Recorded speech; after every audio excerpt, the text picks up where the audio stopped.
Spirituality is a particular term which actually means dealing with intuition. In the theistic tradition, there is a notion of clinging into a word. A certain act is regarded as displeasing to divine principles. A certain act is regarded as pleasing for the divine whatever. In the tradition of non-theism, however, it is very direct that the case history are not particularly important. What is actually important is here and now. Here and now. Now is definitely now. We try to experience what is available there on the spot. There's no point in thinking that the past did exist that we could have now.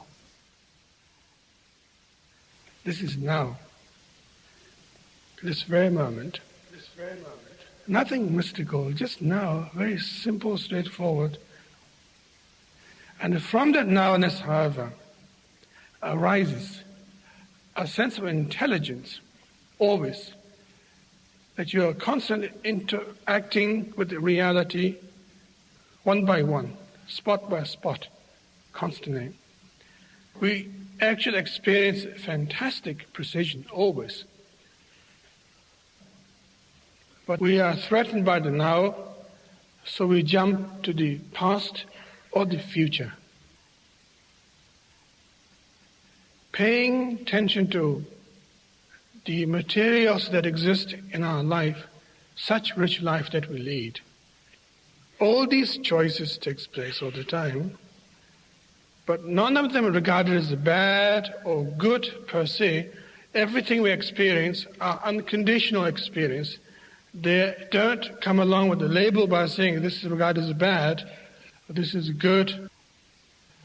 But we experience them, but we don't actually pay heed to them properly. We don't actually regard that as that we are going somewhere. We regard that as a hassle, waiting to be dead. Waiting to be dead. Waiting to be dead. Waiting to be dead.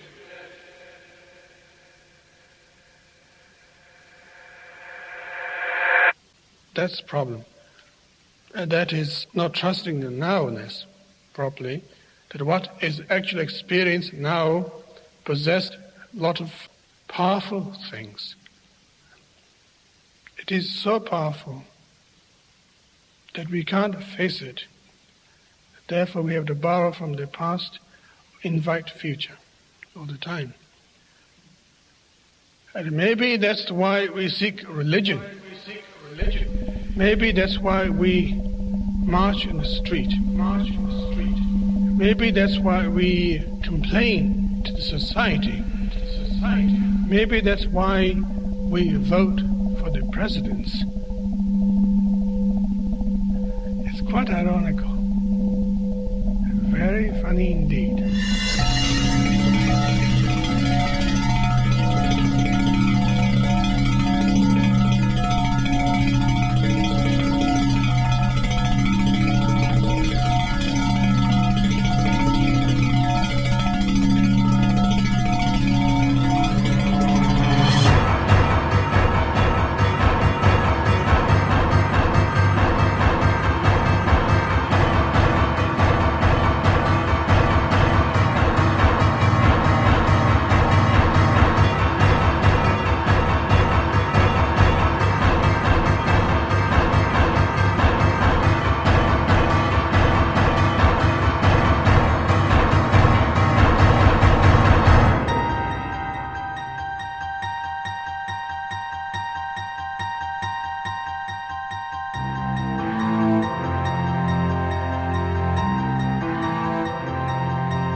The more you begin to investigate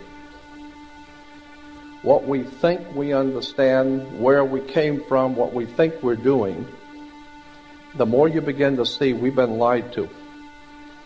We've been lied to by every institution. What makes you think for 1 minute that the religious institution is the only one that's never been touched?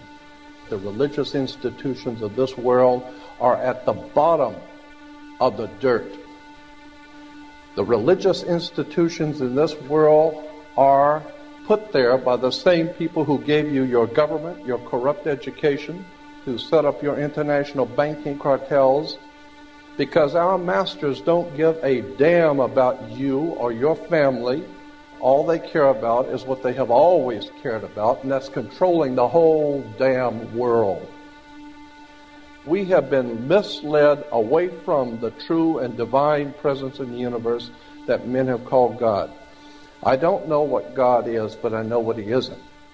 And unless and until you are prepared to look at the whole truth, and wherever it may go, whoever it may lead to, if you want to look the other way, or if you want to play favorites, then somewhere along the line you're going to find out you're messing with divine justice. The more you educate yourself, the more you understand where things come from, the more obvious things become, and you begin to see lies everywhere. You have to know the truth and seek the truth, and the truth will set you free.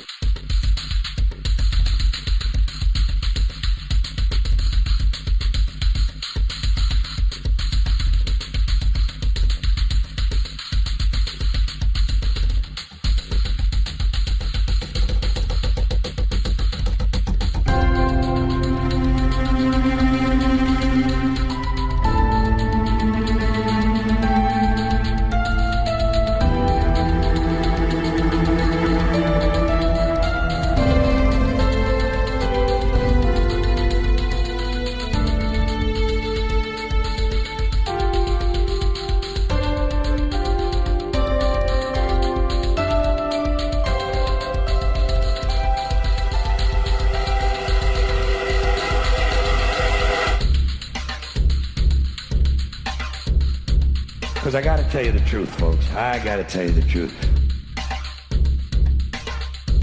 When it comes to bullshit, big time, major league bullshit, you have to stand in awe of the all-time champion of false promises and exaggerated claims, religion.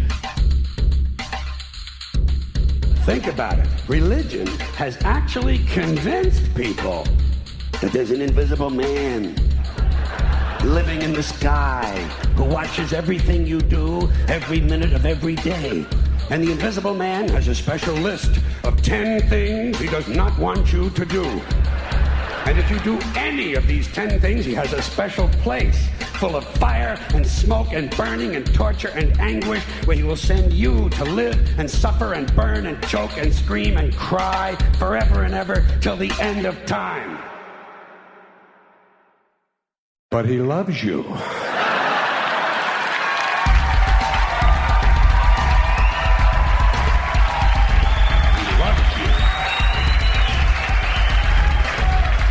He loves you and he needs money. He always needs money. He's all powerful, all perfect, all knowing, and all wise. Somehow just can't handle money. Religion takes in billions of dollars, they pay no taxes, and they always need a little more. Now, you talk about a good bullshit story. Holy shit.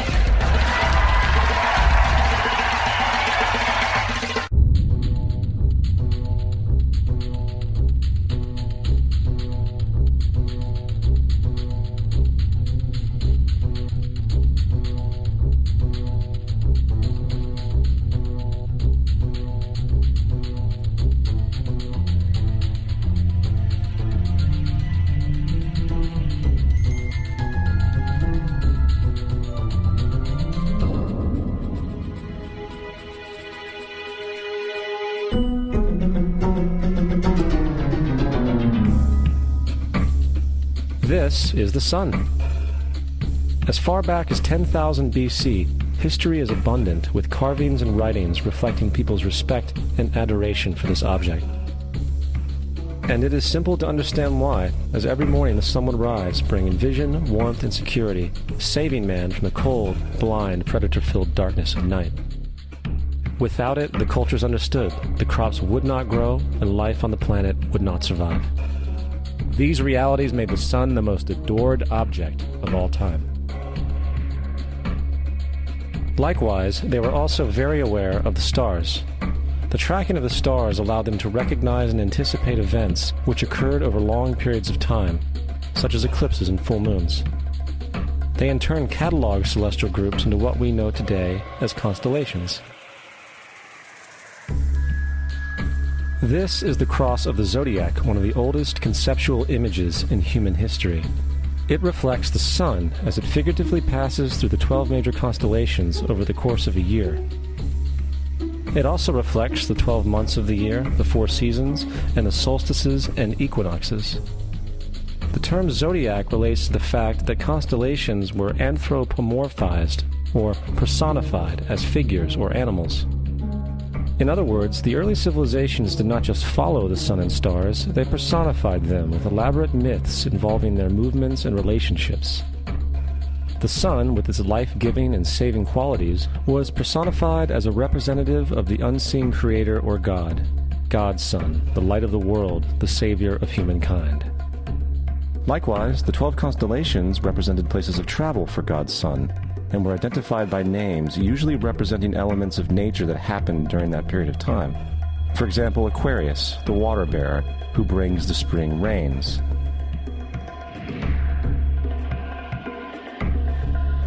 This is Horus. He is the sun god of Egypt of around 3000 BC. He is the sun anthropomorphized, and his life is a series of allegorical myths involving the sun's movement in the sky. From the ancient hieroglyphics in Egypt, we know much about this solar messiah. For instance, Horus, being the sun or the light, had an enemy known as Set, and Set was the personification of the darkness or night. And, metaphorically speaking, every morning Horus would win the battle against Set, while in the evening Set would conquer Horus and send him into the underworld. It is important to note that dark versus light, or good versus evil, is one of the most ubiquitous mythological dualities ever known, and is still expressed on many levels to this day. Broadly speaking, the story of Horus is as follows. Horus was born on December 25th of the Virgin Isis Mary. His birth was accompanied by a star in the east, and upon his birth he was adored by 3 kings. At the age of 12, he was a prodigal child teacher, and at the age of 30, he was baptized by a figure known as Anup, and thus began his ministry. Horus had 12 disciples he traveled about with, performing miracles such as healing the sick and walking on water. Horus was known by many gestural names such as the Truth, the Light, God's Anointed Son, the Good Shepherd, the Lamb of God, and many others.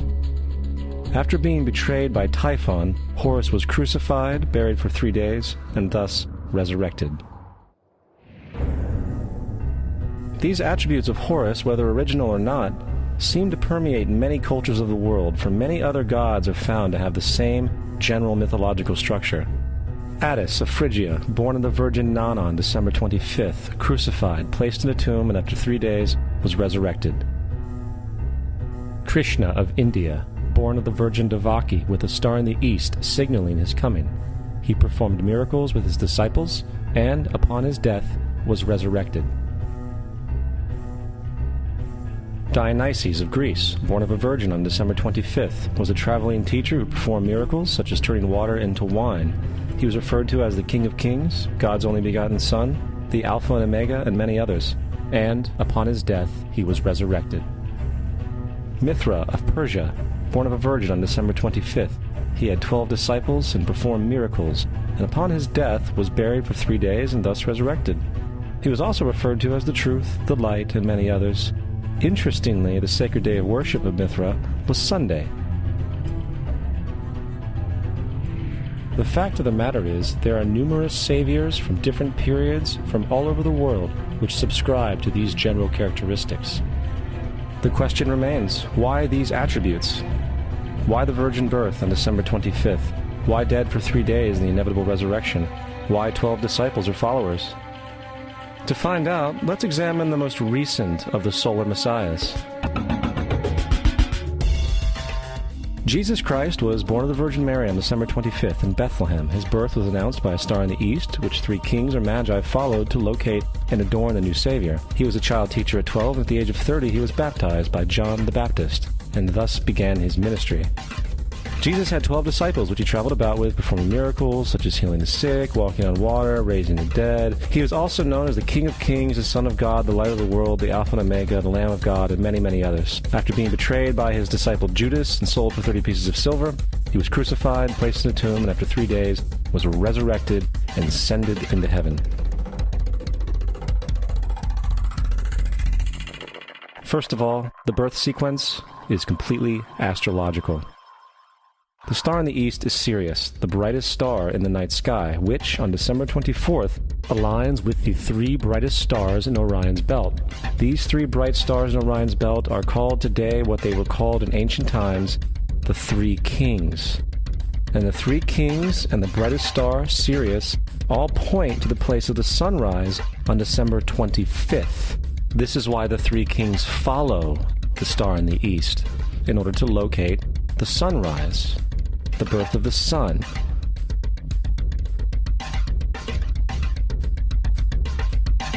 The Virgin Mary is the constellation Virgo, also known as Virgo the Virgin. Virgo in Latin means virgin. Virgo is also referred to as the house of bread, and the representation of Virgo is a virgin holding a sheaf of wheat. This house of bread and its symbol of wheat represents August and September, the time of harvest.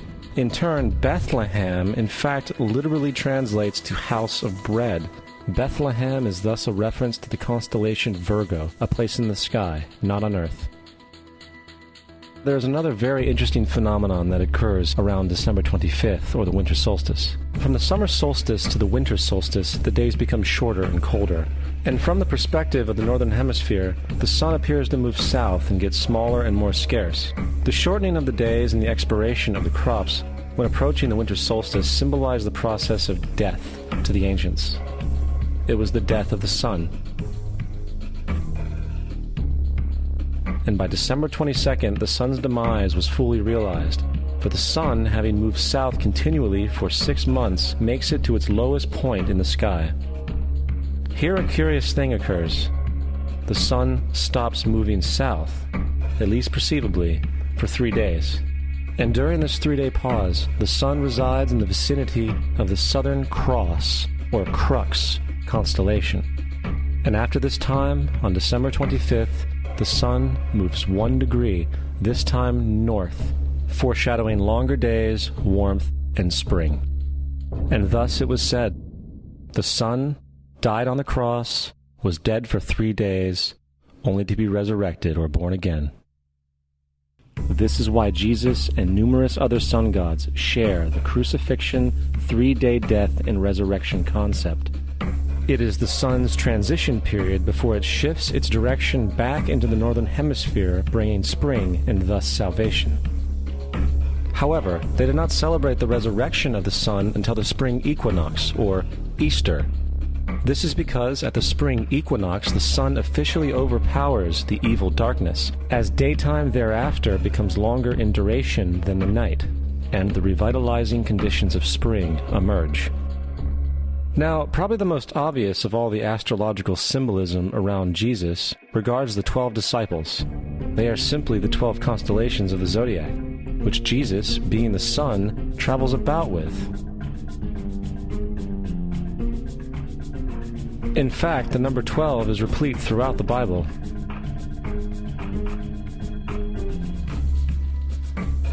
Coming back to the cross of the zodiac, the figurative life of the sun, this was not just an artistic expression or tool to track the sun's movement. It was also a pagan spiritual symbol, the shorthand of which looked like this. This is not a symbol of Christianity. It is a pagan adaptation of the cross of the zodiac.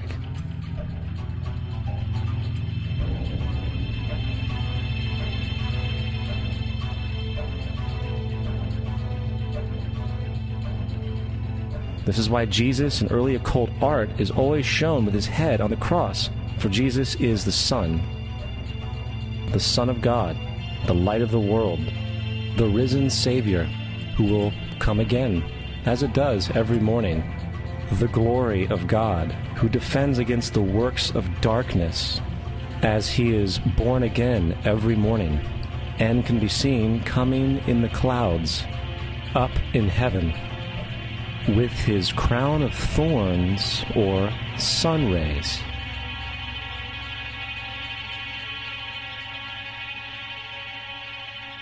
Now, of the many astronomical metaphors in the Bible, one of the most important has to do with the ages. Throughout the scriptures, there are numerous references to the age. In order to understand this, we need to be familiar with a phenomenon known as the precession of the equinoxes. The ancient Egyptians, along with cultures long before them, recognized that approximately every 2150 years, the sunrise on the morning of the spring equinox would occur in a different sign of the zodiac. This has to do with a slow, angular wobble that the Earth maintains as it rotates on its axis. It is called a precession because the constellations go backwards rather than through the normal yearly cycle. The amount of time it takes for the precession to go through all 12 signs is roughly 25,765 years. This is also called the Great Year, and ancient societies were very aware of this, and they referred to each 2150-year period as an age. From 4300 BC to 2150 BC, it was the age of Taurus, the bull. From 2150 BC to 1 AD, it was the age of Aries, the ram. And from 1 AD to 2150 AD, it is the age of Pisces, the age we are still in to this day.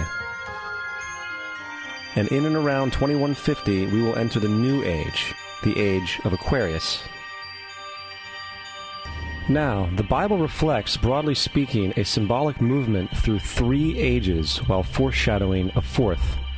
In the Old Testament, when Moses comes down Mount Sinai with the 10 Commandments, he is very upset to see his people worshiping a golden bull calf. In fact, he shattered the stone tablets and instructed his people to kill each other in order to purify themselves. Most biblical scholars will attribute this anger to the fact that the Israelites were worshiping a false idol or something to that effect. The reality is, the golden bull is Taurus the bull, and Moses represents the new age of Aries the ram. This is why Jews even today still blow the ram's horn. Moses represents the new age of Aries, and upon the new age, everyone must shed the old age. Other deities mark these transitions as well, such as Mithra, a pre-Christian god who kills the bull in the same symbology. Now Jesus is the figure who ushers in the age following Aries, the age of Pisces, or the 2 fish. Fish symbolism is very abundant in the New Testament. Jesus feeds 5,000 people with bread and 2 fish. When he begins his ministry walking along Galilee, he befriends 2 fishermen who follow him. And I think we have all seen the Jesus fish on the back of people's cars. Little do they know what it actually means. It is a pagan astrological symbolism for the sun's kingdom during the age of Pisces. Also, Jesus' assumed birth date is essentially the start of this age. At Luke 22:10, when Jesus is asked by his disciples where the last Passover would be, Jesus replies, "Behold, when ye are entered into the city, there shall a man meet you, bearing a pitcher of water. Follow him into the house where he entereth in." This scripture is by far one of the most revealing of all the astrological references. The man bearing the pitcher of water is Aquarius, the water bearer, who is always pictured as a man pouring out a pitcher of water. He represents the age after Pisces, and when the sun, God's Son, leaves the age of Pisces, Jesus, it will go into the house of Aquarius, as Aquarius follows Pisces in the precession of the equinoxes. All Jesus is saying is that after the age of Pisces will come the age of Aquarius.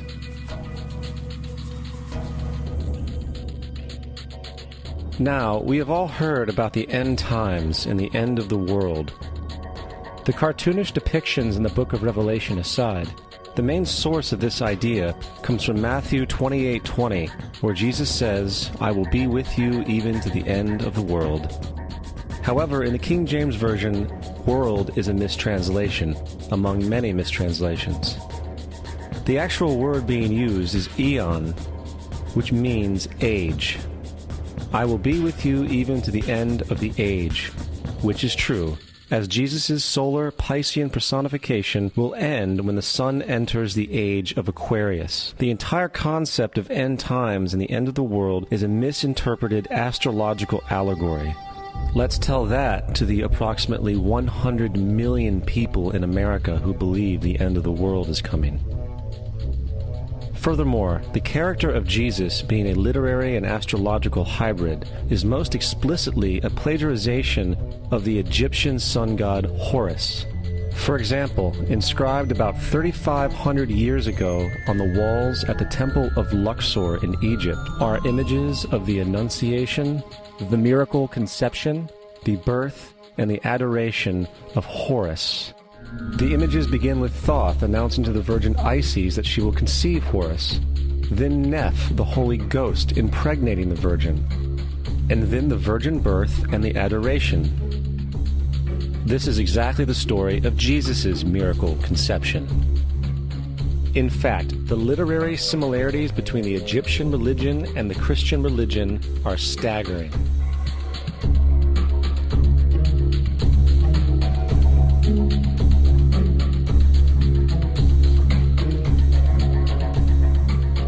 And the plagiarism is continuous. The story of Noah and Noah's Ark is taken directly from tradition. The concept of the Great Flood is ubiquitous throughout the ancient world, with over 200 cited claims in different periods and times. However, one need look no further for a pre-Christian source than the Epic of Gilgamesh, written in 2600 BC. This story talks of a great flood commanded by God, an ark with saved animals upon it, and even the release and return of a dove, all held in common with the biblical story among many other similarities. And then there is the plagiarized story of Moses. Upon Moses' birth, it is said that he was placed in a reed basket and set adrift in a river in order to avoid infanticide.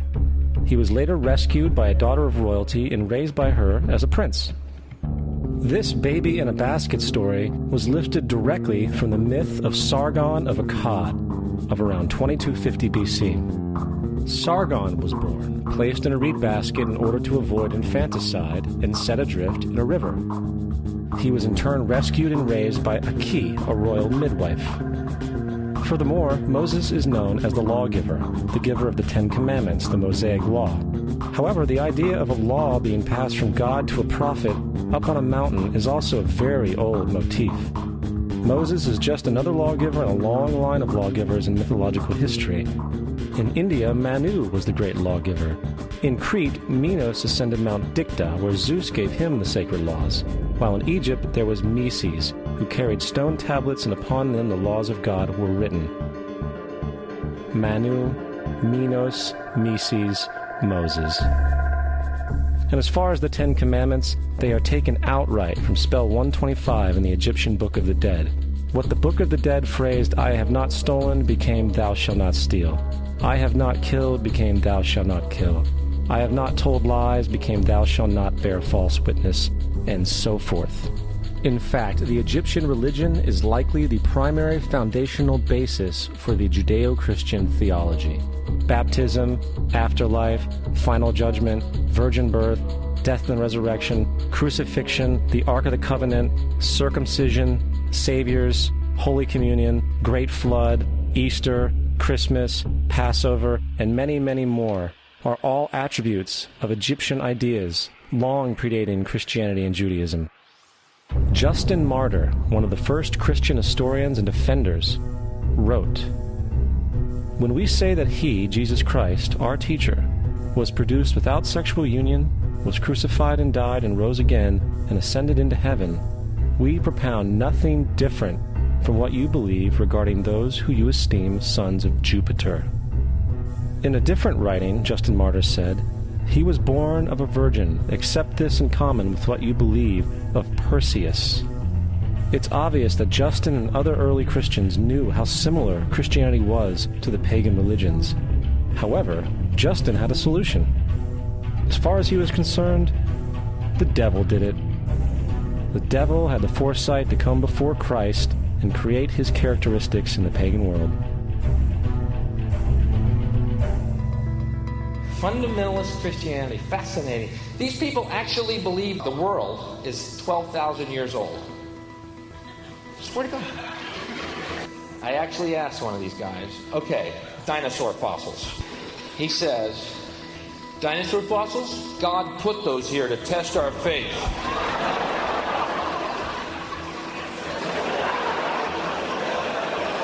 I think God put you here to test my faith, dude.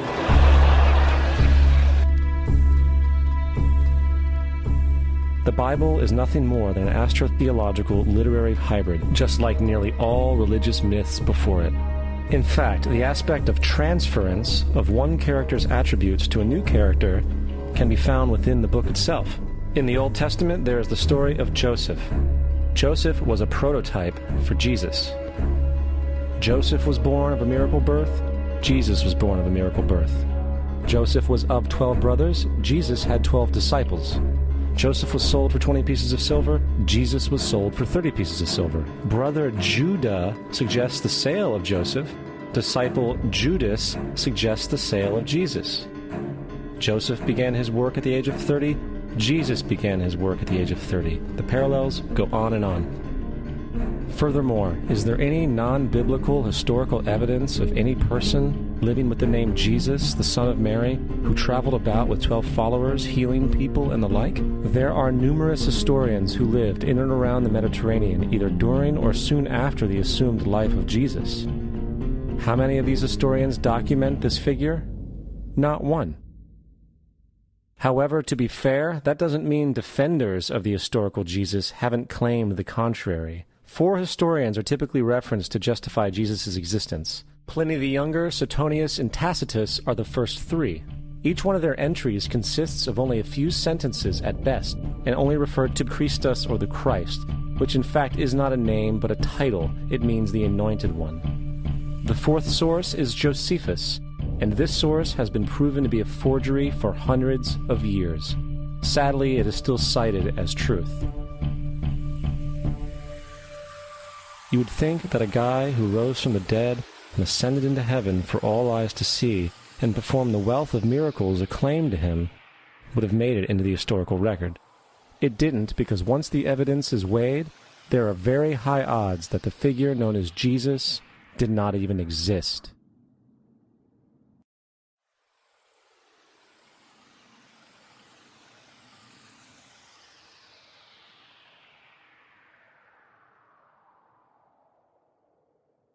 We don't want to be unkind, but we want to be factual. We don't want to cause hurt feelings, but we want to be academically correct in what we understand and know to be true. Christianity just is not based on truth. We find that Christianity was in fact nothing more than a Roman story, developed politically.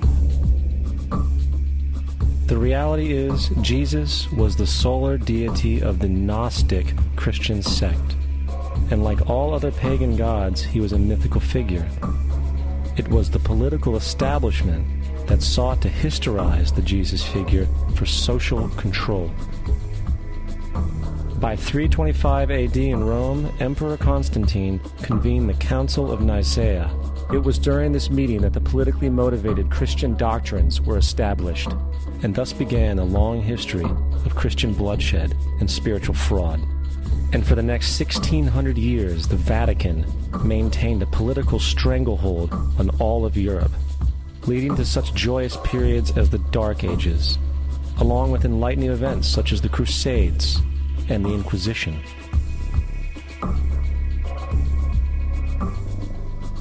Christianity, along with all other theistic belief systems, is the fraud of the age. It serves to detach the species from the natural world, and likewise each other.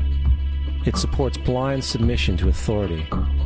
It reduces human responsibility to the effect that God controls everything, and in turn awful crimes can be justified in the name of a divine pursuit. And most importantly, it empowers those who know the truth, but use the myth to manipulate and control societies. The religious myth is the most powerful device ever created and serves as the psychological soil upon which other myths can flourish.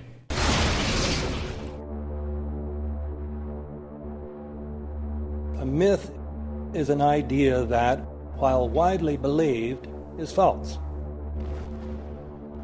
In a deeper sense, in the religious sense, a myth serves as an orienting and mobilizing story for a people. The focus is not on the story's relation to reality, but on its function. A story cannot function unless it is believed to be true in the community or the nation. It is not a matter of debate. If some people have the bad taste to raise the question of the truth of the sacred story, the keepers of the faith do not enter into debate with them. They ignore them or denounce them as blasphemers. It is wrong, blasphemous, and sinful for you to suggest, imply, or help other people come to the conclusion that the U.S. government killed 3,000 of its own citizens.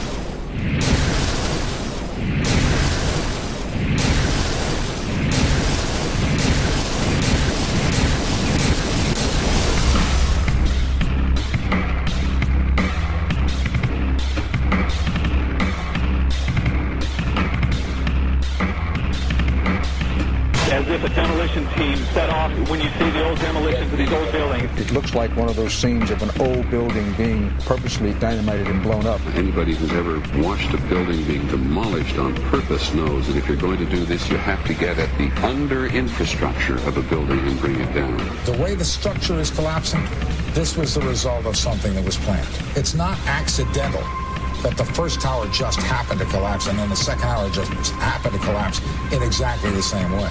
How they accomplished this, we don't know. The building collapsed to dust. You don't find a desk. You don't find a chair. You don't find a telephone, a computer. The biggest piece of a telephone I found was half of the keypad, and it was about this big. What happened to the concrete? The concrete was pulverized from river to river. There was dust powder 2-3 inches thick. The concrete was just pulverized. In addition to those pictures we've all seen too much on television before, when a building was deliberately destroyed by well-placed dynamite to knock it down. If they had detonated, they were planned to take down a building.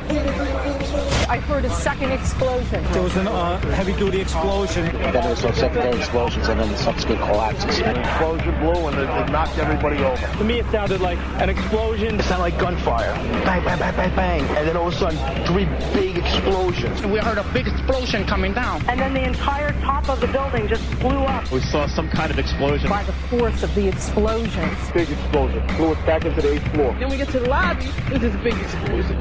The lobby looked as though a bomb had exploded there. A huge explosion now raining debris. It's been a huge explosion. Huge explosion that we all heard and felt. We just witnessed some kind of follow-up explosion. We heard a very loud blast explosion. A secondary explosion at Tower 1 camp. That is another bomb going off. He thinks that there were actually devices that were planted in the building. Planted in the building.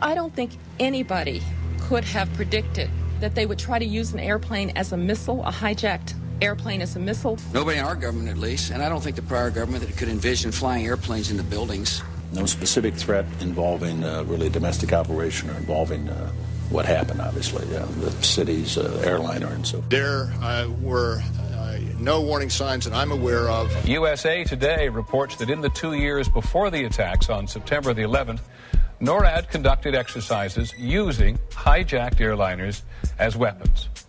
And one target was the World Trade Center.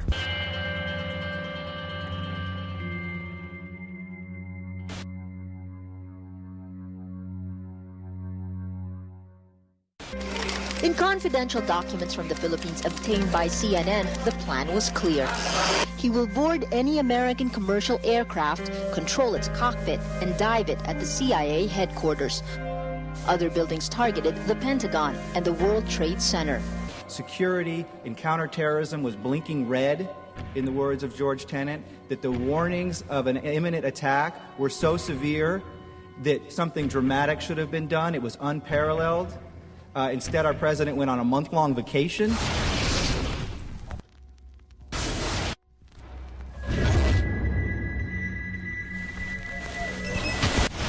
The head of Pakistani intelligence at the ISI, Mahmoud Ahmed, requested Omar Sheikh to wire $100,000 to Mohammed Atta, who was the lead hijacker. Hijacker Mohammed Atta received wire transfers via Pakistan. The man sending the money to Atta is believed to be Ahmed Umar Saeed Sheikh. Omar Sheikh admitted he was supported by the Pakistan government's intelligence service, the ISI.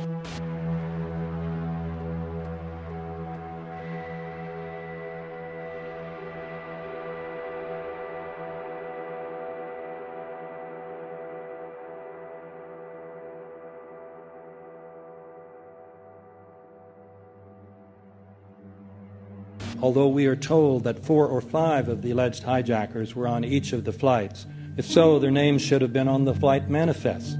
But the flight manifests that have been released contain neither the names of the alleged hijackers nor any Arab names whatsoever. We know that the men who were supposedly the hijackers had their houses, cars, credit cards paid for by the U.S. government. They were, in truth, agents. Evidence was also apparently planted. The passport of one of the hijackers on Flight 11 was allegedly found in the rubble. Goes through the fireball, through the side of the plane, and comes down to the ground unscathed. But something happened. For 6 months, they reported they had this passport. Boy, we've got it. We've got the proof. And then the guy stood up and was alive. Several of these 19 men are still alive.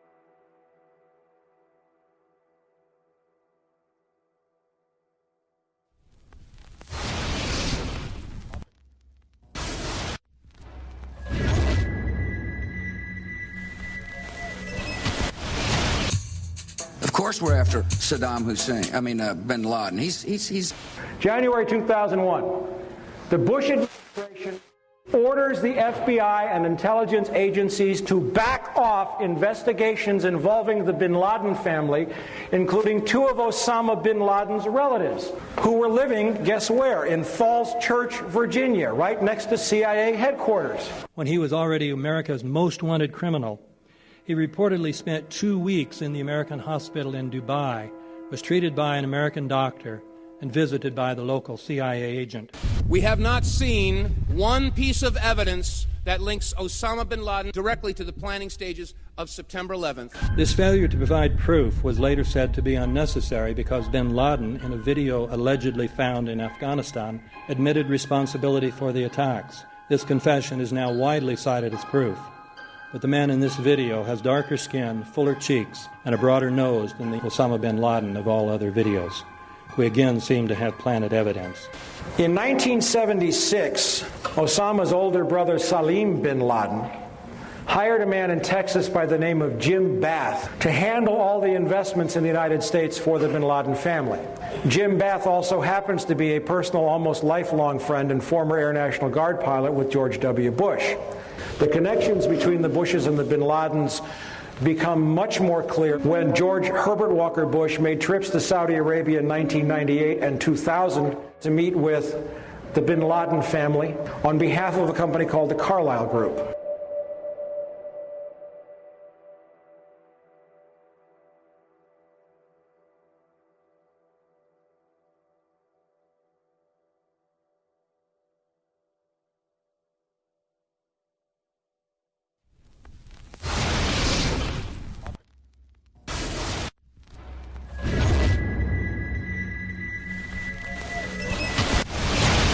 How could anyone fly a 60-ton, 125-foot wide, 44-foot tall plane through this obstacle course? The aircraft, before striking the Pentagon, reportedly executed a 270-degree downward spiral, and yet Hani Hanjour was known as a terrible pilot who could not safely fly even a small plane.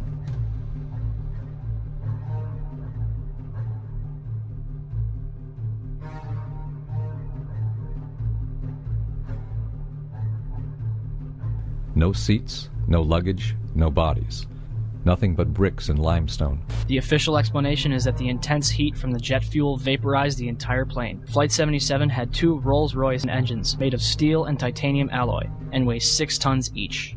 It is scientifically impossible, but 12 tons of steel and titanium was vaporized by jet fuel. We're also told that the bodies were able to be identified either by their fingerprints or by the DNA. So what kind of fire can vaporize aluminum and tempered steel and yet leave human bodies intact? From my close-up inspection, there's no evidence of a plane having crashed anywhere near the Pentagon. And as I said, the only pieces left that you can see are small enough that you could pick up in your hand. Shortly after the strike, government agents picked up debris and carried it off. The entire lawn was covered with dirt and gravel, so that any remaining forensic evidence was literally covered up. The videos from security cameras, which would show what really hit the Pentagon, were immediately confiscated by agents of the FBI, and the Department of Justice has to this day refused to release them. If these videos would prove that the Pentagon was really hit by a 757, most of us would assume the government would release them.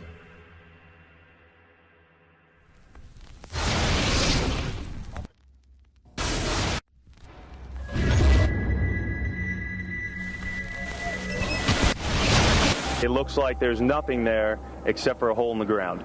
Basically, that's right. The only thing you could see from where we were was a big gouge in the earth and some broken trees.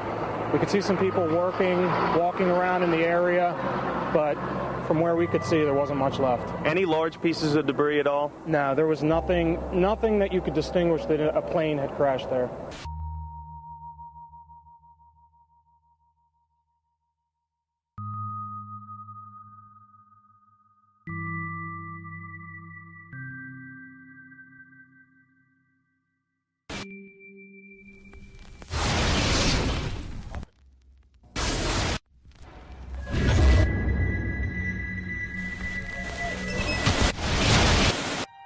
Pancake theory, according to which the fires, while not melting the steel, heated it up sufficiently to cause the floors weakened by the airplane strikes to break loose from the steel columns, and this started a chain reaction. So you would expect then from that theory, which is the official theory, to see a whole stack of floors piled up on top of each other and then a spindle of core columns standing too. The core of each of the twin towers consisted of 47 massive steel columns. If the floors had broken loose from them, these columns would have still been sticking up into the air 1,000 feet. The plane did not cut all those core columns. We designed the buildings to take the impact of the Boeing 707 hitting the building at any location. The building probably could sustain multiple impacts of jetliners. That the plane flew straight into the building. Through him, right. Yeah. So you're saying that the building was actually designed to cope with a hole like that and still survive? Yeah, it was. If you had dropped, say, a billiard ball From the top of the World Trade Center, 110 floors up there, it would have taken 8 to 10 seconds to hit the ground, encountering no resistance whatsoever. The Twin Towers came down in nearly free-fall speed. 200,000 tons of steel shatters and explodes outwards over 500 feet. This means that floors shattered at an average rate of about 10 floors per second. There is no scenario for a pancake effect of buildings falling that allows them to fall at the rate of free fall. Now what can do that? What can move mass out of the way? Explosives.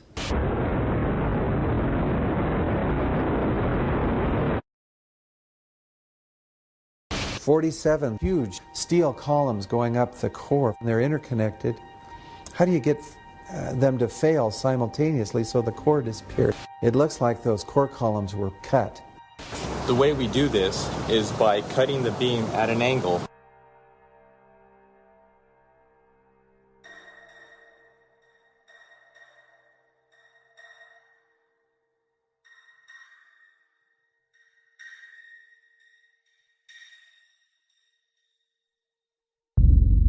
I started looking at the molten metal. All three buildings, both towers in the rubble, in the basement areas, and Building 7, there's these pools of molten metal.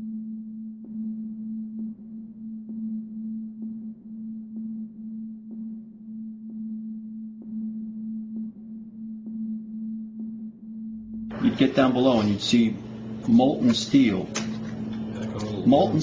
running down the channel rails, like you're in a foundry.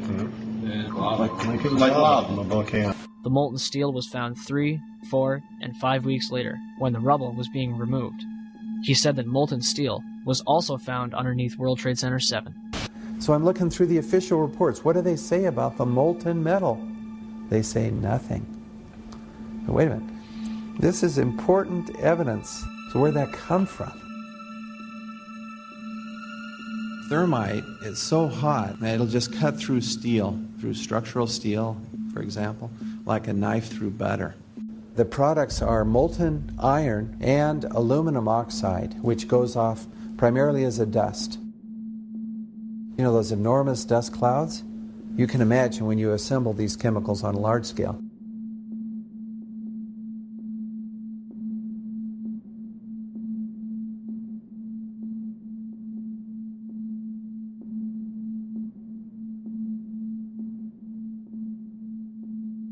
Molten metal pools under both towers after they collapsed, and Building 7. Now, Building 7 wasn't even hit by a jet. Part of the problem is that most people simply don't know much about Building 7 due to the extraordinary secrecy surrounding this collapse. And this was a 47-story skyscraper. This building fell at 5:25. It was not hit by a plane. This building had fires on only 2 or 3 floors. And it was brought down by what we know was a controlled demolition. Demolitions, they look just like that. You know, a kink in the middle, and then that building just comes straight down, almost at free fall speed. They first blow one of the central columns so the building falls in on itself. Building 7 had a classic crimp or wedge. Its central column was blown out first, so it didn't structurally damage buildings just a few feet away from it.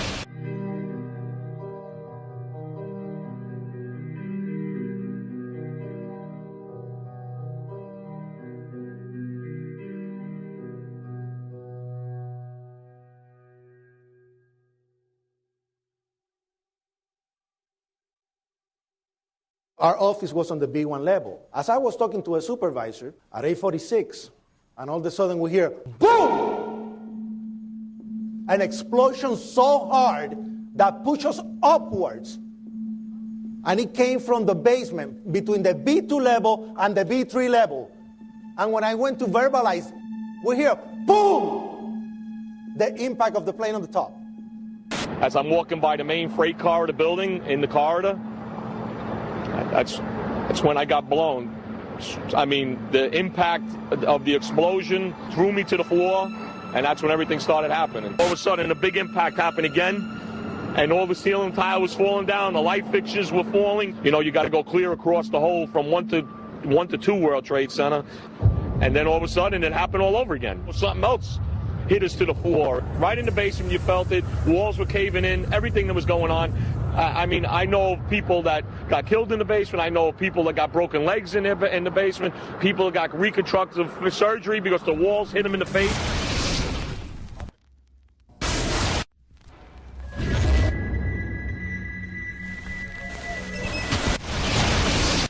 According to standard operating procedure, if an FAA flight controller notices anything that suggests a possible hijacking, the controller is to contact a superior. If the problem cannot be fixed within about a minute, the superior is to ask NORAD, the North American Aerospace Command, to send up or scramble jet fighters to find out what is going on. NORAD then issues the scramble order to the nearest Air Force base with fighters on alert. But although interceptions usually occur within 10 or so minutes, in this case, 80 or so minutes had elapsed before fighters were even airborne. It's a mind-bending anomaly. Not a single U.S. Air Force interceptor turns a wheel until it's too late. There are no jets at all. What if they were so confused and had been so deliberately confused that they couldn't respond?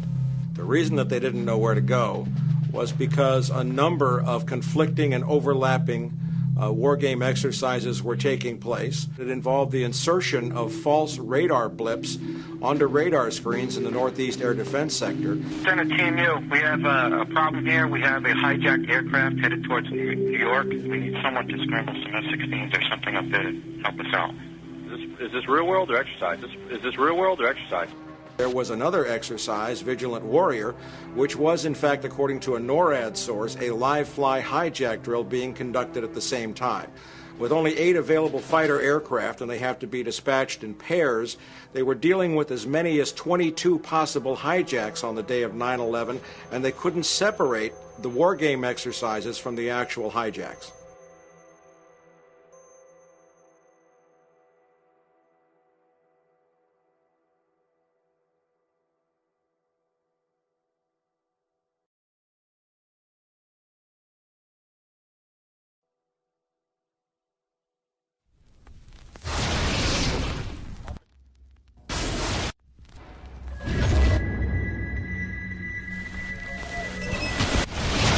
Page 172. The U.S. government has not been able to determine the origin of the money used for the 9/11 attacks. Ultimately, the question is of little practical significance.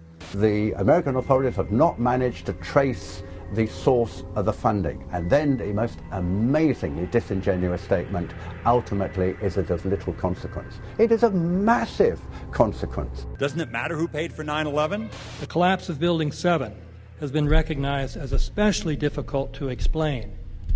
The 9/11 Commission report implicitly admitted that it could not explain the collapse of this building by not even mentioning it. President, why are you and the Vice President insisting on appearing together before the 9/11 Commission? Because the 9/11 Commission wants to ask us questions. That's why we're meeting, and I look forward to meeting with them and answering their questions. Why you're appearing together rather than separately, which was their request? Because it's a good chance for both of us to answer questions that the 9/11 Commission is looking forward to asking us, and I'm looking forward to answering them. Let's see. Do you think they should be able to stand up and speak their own words? They should go under oath. They should be, yeah. In public.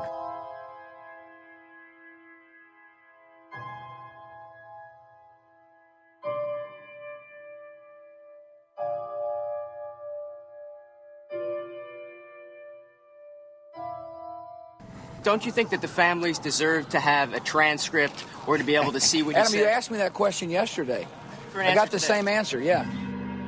The final report was a unanimous report. That means that if there was a single commissioner who had any objection about anything, that fact would be dropped from the report. We have found out that he not only served on the transition team of the Bush administration, that he was a person who wrote a draft memo for the setup of the Bush administration's National Security Council, that he was an individual who wrote the preemptive war strategy that was eventually used for the war in Iraq, that he is a close friend of Condoleezza Rice's. We want him to resign. There is literally nothing in the 9/11 report that the Bush administration did not approve of.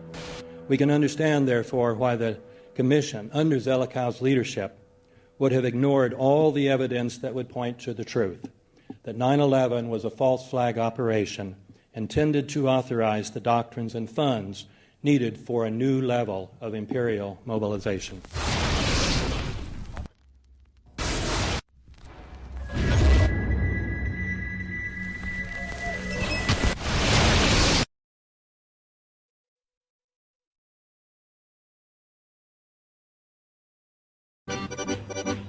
Armed with knives, armed with chemical, biological, nuclear weapons. Fanatics, terrorists, September 11th. September 11th, killers, September 11th, terrorists. Terrorists of Al-Qaeda, terrorists, nuclear weapons, terrorists. 9/11, terror, terrorists, evil. September 11th, September 11th. The terrorists, war and danger. September 11th, terrorism, global terrorism, terrorism, terrorists. Terrorists, terrorists, terrorists, terrorists, the terror. Terrorists, terrorist, terrorism. September 11th, global terrorism, terrorists. Terrorism. September 11th, world terrorism, terrorism. September 11th, global terrorism. September the 11th, terror. Weapons of mass destruction. September the 11th, terrorists. The evil terrorists, no.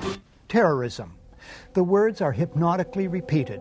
Terrorism, terrorist, terrorist threat, and of course, believed to be linked to Al-Qaeda. But it's the so-called war on terrorism that's in our faces practically 24/7 as the inescapable focus of our existence. One day, our grandchildren will look back on this time and ask, how was the war on terror won? The entire U.S. ruling class, ruling elite, comes to see terrorism as the preferred means, indeed the only means, to provide social cohesion, to provide an enemy image for the society to keep it together. According to neocon theory from Carl Schmitt, you have to have an enemy image in order to have a society. It's a very dangerous thing because now it means that the entire social order, the political parties, intellectual life, politics in general, all based on a monstrous myth.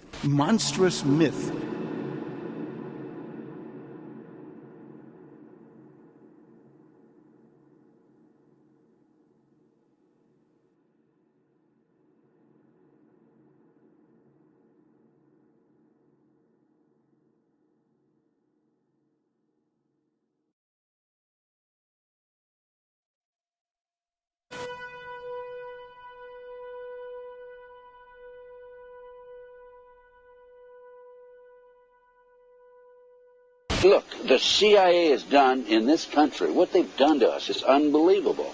Look at the terrorist acts that have occurred. The CIA behind most, if not all of them.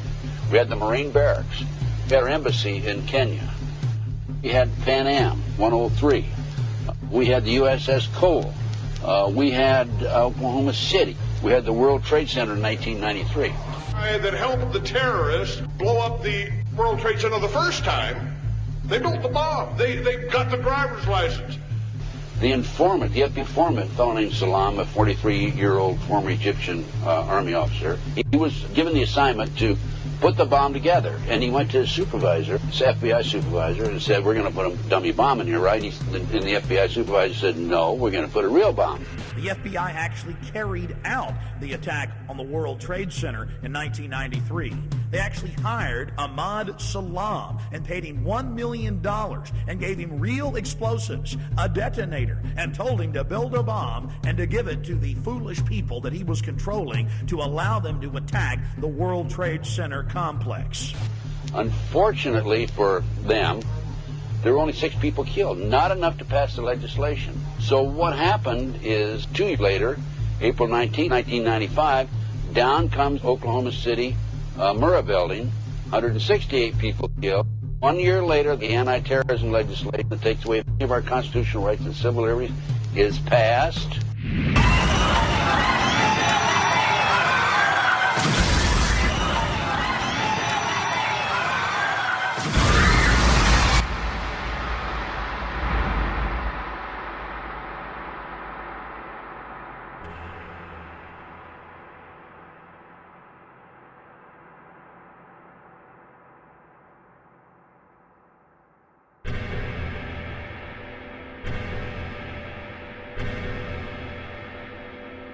because at 9:30 this morning we were actually running an exercise for over a company of 1,000 people in London based on simultaneous bombs going off precisely at the railway stations that happened this morning. So I still have the hairs on the back of my neck standing upright. To get this quite straight, you were running an exercise to see how you would cope with this, and it happened while you were running the exercise? Precisely.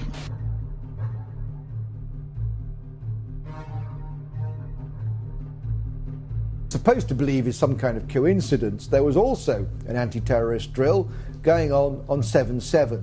And again, just like 9/11, they were talking about attacks on the same targets, the same kind of tube stations, and exactly the same time as the actual attack happened, providing some kind of cover for what must be operations orchestrated in some way by the state.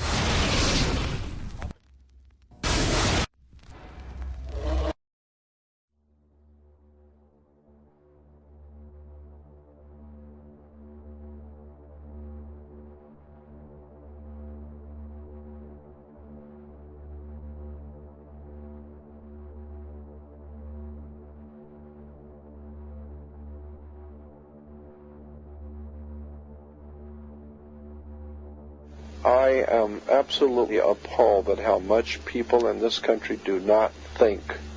We are given to understand that an Arabic guy out there up in the mountains financed the most elaborate attack on this country. Do you think some people in a cave were able to have NORAD stand down? Do you think that people in a cave were able to have all of this happen? And when I think about how many Americans were killed in New York City, and believing as I do that this thing was a setup job, this is a textbook operation that Nazis used, and they've used it over and over again. America has been suckered in one more time. I don't have to tell you things are bad. Everybody knows things are bad. The dollar buys a nickel's worth. Banks are going bust. Shopkeepers keep a gun under the counter. Punks are running wild in the street. There's nobody anywhere who seems to know what to do, and there's no end to it. We know the air is unfit to breathe, and our food is unfit to eat. We sit watching our TVs while some local newscaster tells us that today we had 15 homicides and 63 violent crimes, as if that's the way it's supposed to be. We know things are bad, worse than bad. They're crazy. It's like everything everywhere is going crazy, so we don't go out anymore. We sit in the house, and slowly the world we're living in is getting smaller, and all we say is, please, at least leave us alone in our living rooms. Let me have my toaster and my TV and my steel-belted radios, and I won't say anything. Just leave us alone. Well, I'm not going to leave you alone. I want you to get mad. I don't want you to protest. I don't want you to riot. I don't want you to write to your congressmen because I wouldn't know what to tell you to write. I don't know what to do about the depression and the inflation and the Russians and the crime in the street. All I know is that first, you've got to get mad. You've got to say, I'm a human being. God damn it. My life has value.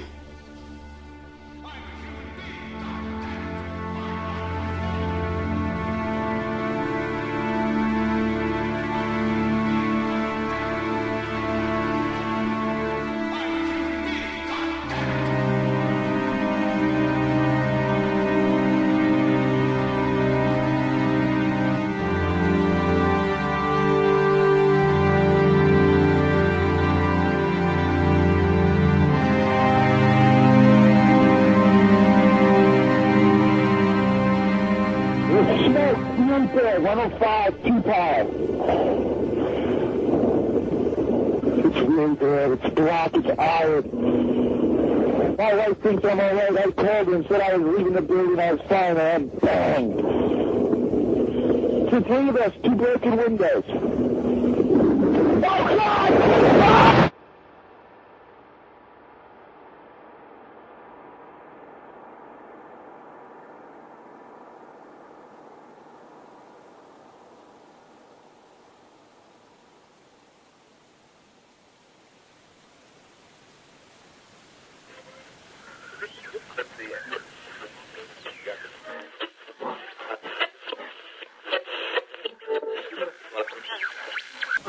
When hostilities commenced in Europe in 1939, it was realized that the American people had no intention of entering the war.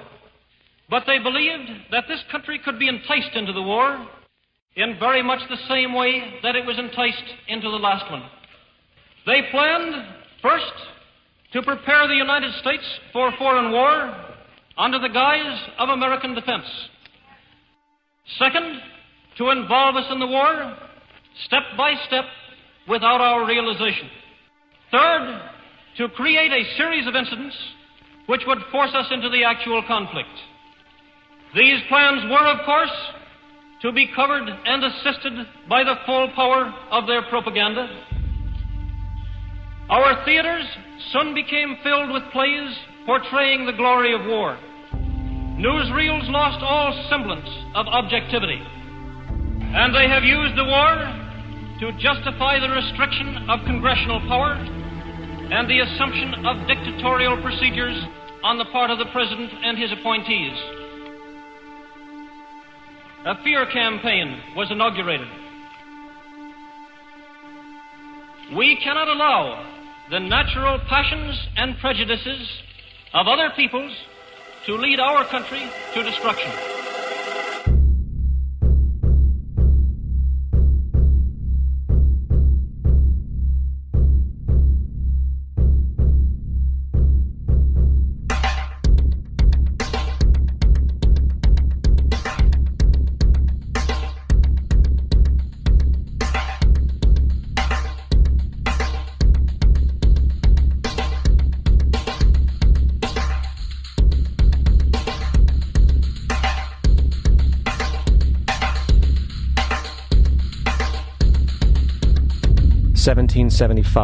The American Revolutionary War began as the American colonies sought to detach from England and its oppressive monarchy. Though many reasons are cited for the revolution, one in particular sticks out as the prime cause: that King George III of England outlawed the interest-free, independent currency the colonies were producing and using for themselves, in turn forcing them to borrow money from the Central Bank of England at interest, immediately putting the colonies into debt. And, as Benjamin Franklin later wrote, the refusal of King George III to allow the colonies to operate an honest money system which freed the ordinary man from the clutches of the money manipulators was probably the prime cause of the Revolution. In 1783, America won its independence from England. However, its battle against the central bank concept and the corrupt, greed-filled men associated with it had just begun. So what is a central bank? A central bank is an institution that produces the currency of an entire nation. Based on historical precedent, two specific powers are inherent in central banking practice: the control of interest rates and the control of the money supply, or inflation. The central bank does not simply supply a government's economy with money, it loans it to them at interest. Then, through the use of increasing and decreasing the supply of money, the central bank regulates the value of the currency being issued. It is critical to understand that the entire structure of this system can only produce one thing in the long run: debt. It doesn't take a lot of ingenuity to figure this scam out. For every single dollar produced by the central bank is loaned at interest.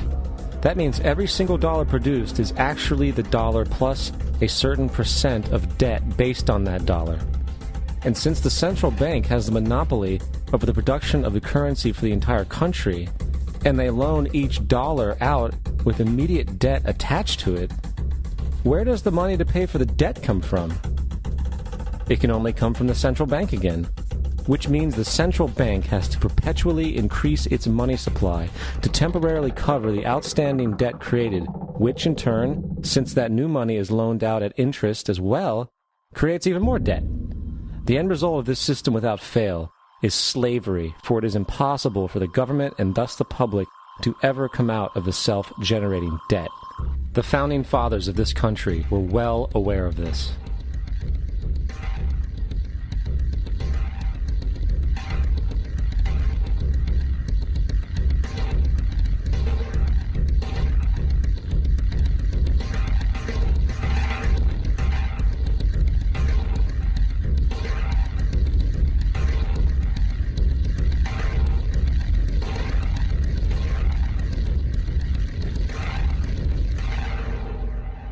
By the early 20th century, the U.S. had already implemented and removed a few central banking systems, which were swindled into place by ruthless banking interests. At this time, the dominant families in the banking and business world were the Rockefellers, the Morgans, the Warburgs, the Rothschilds. And in the early 1900s, they sought to push, once again, legislation to create another central bank. However, they knew the government and public were very weary of such an institution, so they needed to create an incident to affect public opinion. So, J.P. Morgan, publicly considered a financial luminary at the time, exploited his mass influence by publishing rumors that a prominent bank in New York was insolvent or bankrupt. Morgan knew this would cause mass hysteria, which would affect other banks as well. And it did. The public, in fear of losing their deposits, immediately began mass withdrawals. Consequently, the banks were forced to call in their loans, causing the recipients to sell their property, and thus a spiral of bankruptcies, repossessions, and turmoil emerged. Putting the pieces together a few years later, Frederick Allen of Life magazine wrote, "The Morgan interests took advantage to precipitate the panic, guiding it shrewdly as it progressed." Unaware of the fraud, the Panic of 1907 led to a congressional investigation headed by Senator Nelson Aldrich, who had intimate ties to the banking cartels and later became part of the Rockefeller family through marriage. The commission, led by Aldrich, recommended a central bank should be implemented so a panic like 1907 could never happen again.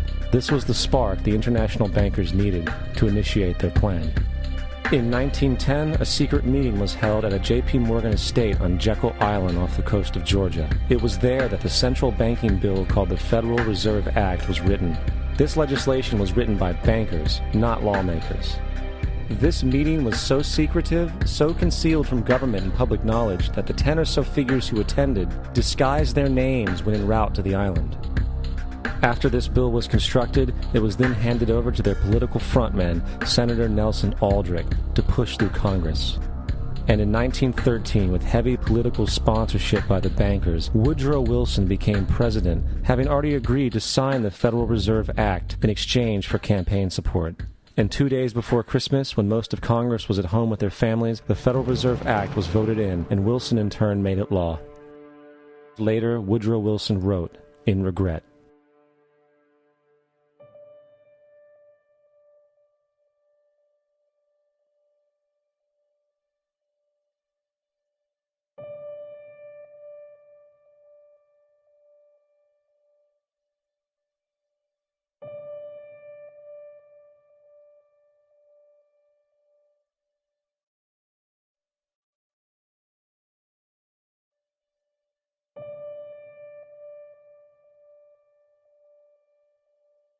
Congressman Louis McFadden also expressed the truth after the passage of the bill. A world banking system was being set up here, a superstate controlled by international bankers, acting together to enslave the world for their own pleasure. The Fed has usurped the government. Now, the public was told that the Federal Reserve System was an economic stabilizer, and inflation and economic crises were a thing of the past. Well, as history has shown, nothing is further from the truth. The fact is, the international bankers now had a streamlined machine to expand their personal ambitions. It's alive! It's alive! It's alive! For example, from 1914 to 1919, the Fed increased the money supply by nearly 100%, resulting in extensive loans to small banks and the public. Then, in 1920, the Fed called in mass percentages of the outstanding money supply, thus resulting in the supporting banks having to call in huge numbers of loans, and, just like 1907, bank runs, bankruptcy, and collapse occurred. Over 5,400 competitive banks outside of the Federal Reserve System collapsed, further consolidating the monopoly of the small group of international bankers. Privy to this crime, Congressman Lindbergh stepped up and said in 1921, "Under the Federal Reserve Act, panics are scientifically created. The present panic is the first scientifically created one, worked out as we figure a mathematical equation." However, the panic of 1920 was just a warm-up. From 1921 to 1929, the Fed again increased the money supply, resulting once again in extensive loans to the public and banks. There was also a fairly new type of loan called a margin loan in the stock market. Very simply, the margin loan allowed an investor to put down only 10% of a stock's price, with the other 90% being loaned through the broker. In other words, a person could own $1,000 worth of stock with only $100 down. This method was very popular in the roaring 1920s, as everyone seemed to be making money in the market. However, there was a catch to this loan. It could be called in at any time and had to be paid within 24 hours. This is termed a margin call, and the typical result of a margin call is the selling of the stock purchased with the loan. So, a few months before October in 1929, J.D. Rockefeller, Bernard Baruch, and other insiders quietly exited the market, and on October 24, 1929, the New York financiers who furnished the margin loans started calling them in masse. This sparked an instantaneous, massive sell-off in the market, for everyone had to cover the margin loans. It then triggered mass bank runs for the same reason, in turn collapsing over 16,000 banks, enabling the conspiring international bankers to not only buy up rival banks at a discount, but to also buy up whole corporations at pennies on the dollar. It was the greatest robbery in American history. But that didn't stop there.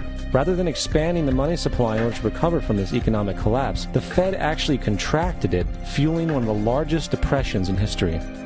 Once again outraged, Congressman Louis McFadden, a longtime opponent of the banking cartels, began bringing impeachment proceedings against the Federal Reserve Board, saying of the crash and depression, it was a carefully contrived occurrence. International bankers sought to bring about a condition of despair so that they might emerge the rulers of us all.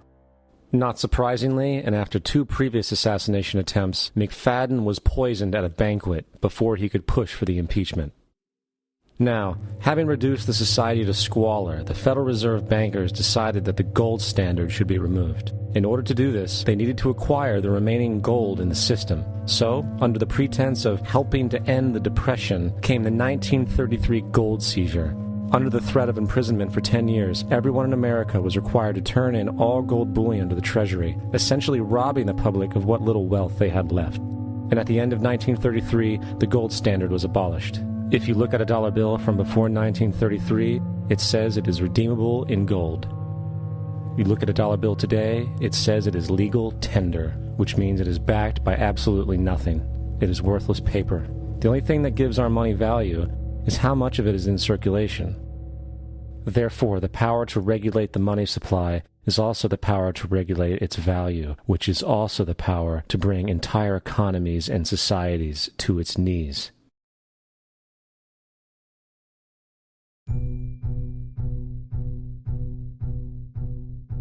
It's important to clearly understand, the Federal Reserve is a private corporation. It is about as Federal Express.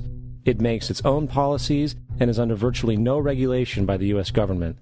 It is a private bank that loans all the currency at interest to the government, completely consistent with the fraudulent central banking model that the country sought to escape from when it declared independence in the American Revolutionary War.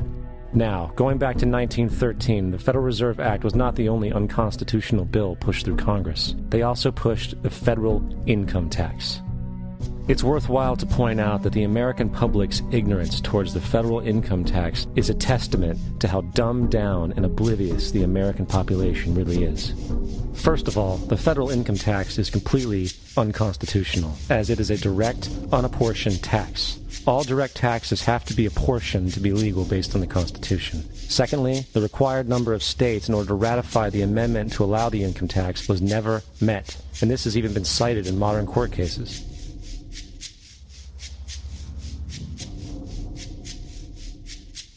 Third, at the present day, roughly 25% of the average worker's income is taken via this tax. And guess where that money goes?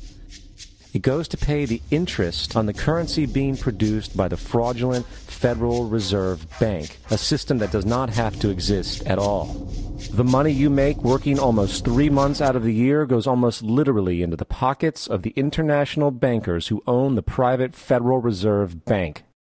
And fourth, even with the fraudulent government claim as to the legality of the income tax, there is literally no statute, no law in existence that requires you to pay this tax, period. I really expected that, of course there's a law that you can point to in the law book, the code, that requires you to file a tax return. Of course there is. I was at that point where I couldn't find the statute that clearly made a person liable. at least not me and most people I know. And I had no choice in my mind except to resign. Based on the research that I did throughout the year 2000 and that I'm still doing, I have not found that law. I've asked Congress, we've asked a lot of people in the IRS commissioners, helpers. They can't answer, because if they answer, the American people are going to know that this whole thing is a fraud. I haven't filed an federal income tax return since I left. I have not filed a tax return since 1999. The income tax is nothing less than the enslavement of the entire country.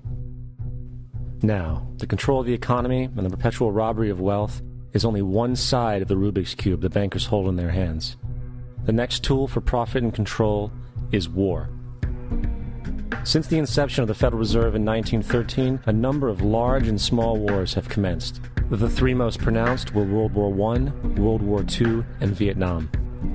World War I.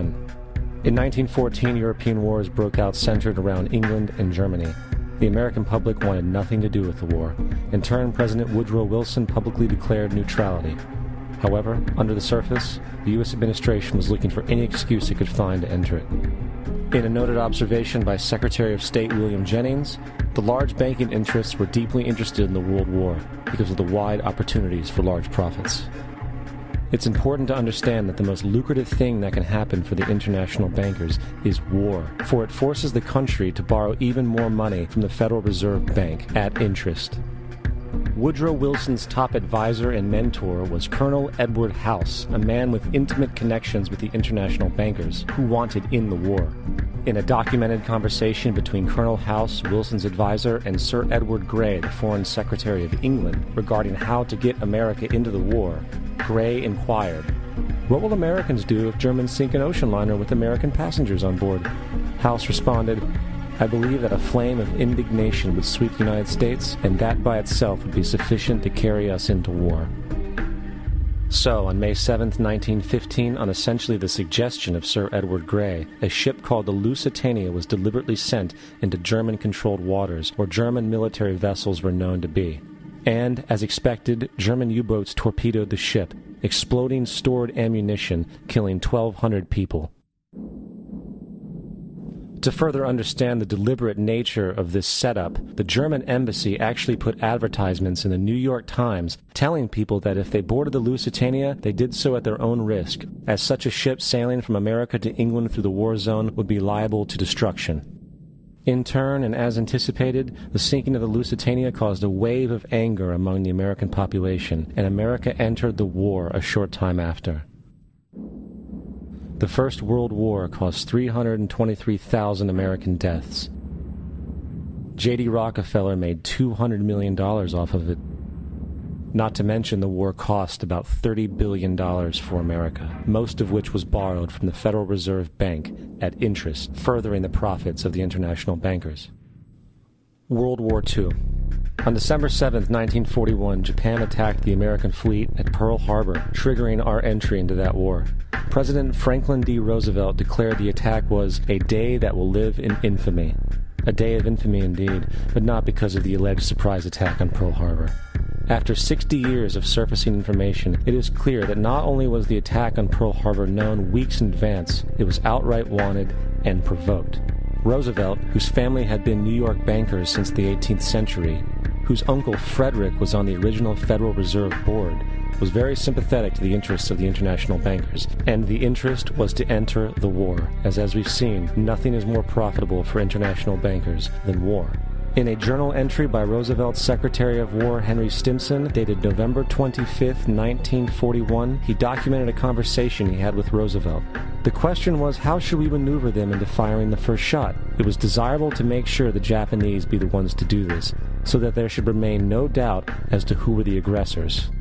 In the months leading up to the attack on Pearl Harbor, Roosevelt had done almost everything in his power to anger the Japanese, showing a posture of aggression. He halted all of Japan's imports of American petroleum. He froze all the Japanese assets in the United States. He made public loans to nationalist China and supplied military aid to the British, both enemies of Japan in the war, which, by the way, is completely in violation of international war rules. And on December 4th, 3 days before the attack, Australian intelligence told Roosevelt about a Japanese task force moving towards Pearl Harbor.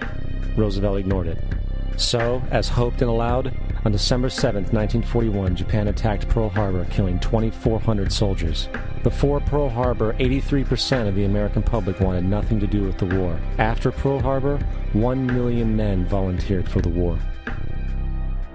It is important to note, Nazi Germany's war effort was largely supported by two organizations, one of which was called IG Farben. IG Farben produced 84% of Germany's explosives, and even the Zyklon B used in the concentration camps to kill millions.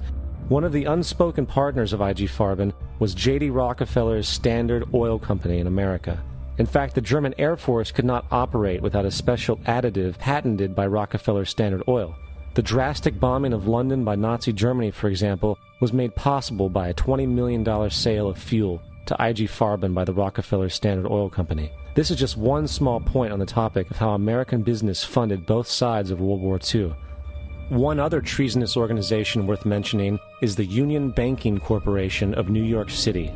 Not only did it finance numerous aspects of Hitler's rise to power, along with actual materials during the war, it was also a Nazi money laundering bank, which was eventually exposed for having millions of dollars of Nazi money in its vaults. The Union Banking Corporation of New York was eventually seized for violations of the Trading with the Enemy Act. Guess who the director and vice president of the Union Bank was? Prescott Bush, our current president's grandfather, and of course our former president's father. Keep that in mind when considering the moral and political dispositions of the Bush family. Vietnam. The United States' official declaration of war on North Vietnam in 1964 came after an alleged incident involving two U.S. destroyers being attacked by North Vietnamese PT boats in the Gulf of Tonkin. This was known as the Gulf of Tonkin incident. This single situation was the catalytic pretext for massive troop deployment and full-fledged warfare. One problem, however, the attack on the U.S. destroyers by Vietnamese PT boats never happened. It was a completely staged event to have an excuse to enter the war. Former Secretary of Defense Robert McNamara stated years later that the Gulf of Tonkin incident was a mistake, while many other insiders and officers have come forward, relaying that it was a contrived farce, a complete lie. Once in the war, it was business as usual. In October 1966, President Lyndon Johnson lifted trading restrictions on the Soviet bloc, knowing full well that the Soviets were providing upwards of 80% of North Vietnam's war supplies. Consequently, Rockefeller interests financed factories in the Soviet Union, which the Soviets used to manufacture military equipment and send it to North Vietnam. However, the funding of both sides of this conflict was only one side of the coin. In 1985, Vietnam's rules of engagement were declassified. This detailed what American troops were and were not allowed to do in the war. It included absurdities like North Vietnamese anti-aircraft missile systems could not be bombed until they were known to be fully operational. No enemy could be pursued once they crossed the border of Laos or Cambodia. And most revealing of all, the most critical strategic targets were not allowed to be attacked unless initiated by high military officials. Apart from these imposed ludicrous limitations, North Vietnam was informed of these restrictions and therefore could base entire strategies around the limitations of the American forces. This is why the war went on so long. And the bottom line is this: the Vietnam War was never meant to be won, just sustained. This war for profit resulted in 58,000 American deaths and 3 million dead Vietnamese. So, where are we now? September 11th was the jumpstart for what is now an accelerated agenda by the ruthless elite. It was a staged war pretext no different than the sinking of the Lusitania, the provoking of Pearl Harbor, and the Gulf of Tonkin lie. In fact, if 9/11 wasn't a planned war pretext, it would be an exception to the rule. It has been used to launch two unprovoked illegal wars, one against Iraq and one against Afghanistan. However, 9/11 was a pretext for another war as well, the war against you. The Patriot Act, Homeland Security, the Military Tribunals Act, and other legislations are all completely and entirely designed to destroy your civil liberties and limit your ability to fight back against what is coming. Currently in the United States, unannounced to most brainwashed Americans, your home can be searched without a warrant, without you being home. You can in turn be arrested with no charges revealed to you, detained indefinitely with no access to a lawyer, and legally tortured, all under the suspicion that you might be a terrorist. If you need a painted picture of what is happening in this country, let's recognize how history repeats itself. In February 1933, Hitler staged a false flag attack, burning down his own German parliament building, the Reichstag, and blamed it on communist terrorists. Within the next few weeks, he passed the Enabling Act, which completely eradicated the German Constitution, destroying people's liberties. He then led a series of preemptive wars, all justified to the German people as necessary to maintaining homeland security.